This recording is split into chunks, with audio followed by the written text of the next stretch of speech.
Лауса Арнгожина посвятила преподаванию более 30 лет своей жизни. Трудовую деятельность как учитель казахского языка и литературы начала в родном Абайском районе, затем продолжила в женской гимназии. Последние 10 лет трудится в одной из школ нашего города. Выбор педагогического пути, по-видимому, был обусловлен ее матерью, которая долгие годы преподавала историю. 4 детей в семье выбрали эту профессию.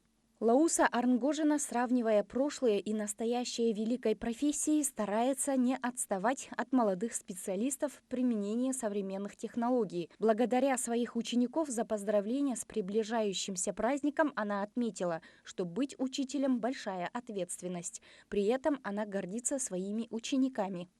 Оқушыларыма қазақ тілінің әдебиеттің қыр-сырын танытып, Моя главная цель – воспитывать в своих учениках человека, способного свободно выражать свои мысли и писать в соответствии с современными требованиями. На этом пути я с гордостью заявляю, что мои ученики занимали призовые места в различных городских, областных конкурсах и олимпиадах.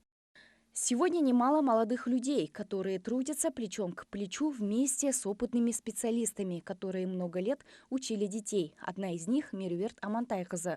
Молодой специалист только начала свой преподавательский путь. В прошлом году она закончила высшее учебное заведение по специальности иностранный язык.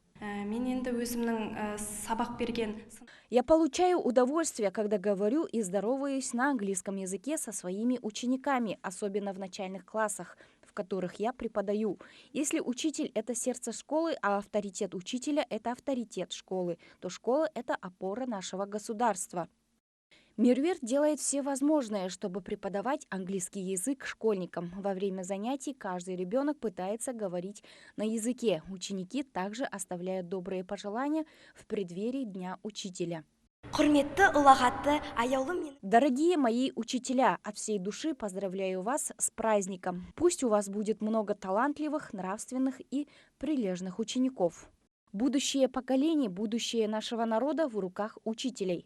В период становления независимой страны и признания мира особое внимание уделяется воспитанию молодого поколения, будущего нации страны. Начало пути к цивилизации школа, а главное лицо школы и ее сердце учитель.